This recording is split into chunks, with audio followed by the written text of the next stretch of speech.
केन्दुझर जिला पाटणा आंचलिक महाविद्यालय परिसर में पाटणा संवाद आम ओडिशा और पाटणा आंचलिक महाविद्यालय मिलित सहयोग में आसंता काली एक रक्तदान शिविर अनुष्ठित होब। एथिपाई महाविद्यालय परिसर में एक प्रस्तुति बैठक अनुष्ठित होता।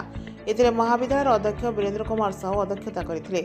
मुख्य अतिथि भाव पाटणा गोष्ठी स्वास्थ्य केन्द्र डाक्तर पार्थ सारथी दास जोगदे रक्तदानर विकल्प नाही बोली मतव्यक्त करथिले।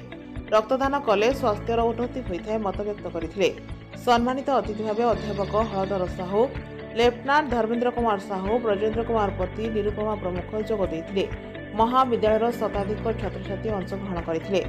पाटणा संवाद आम ओडिशार संयोजक महेश्वर गोष्ठी सभारे संयोजना करथिले। केन्दुझरରୁ दशरथ बारिक रिपोर्ट टीवी के ओडिशा।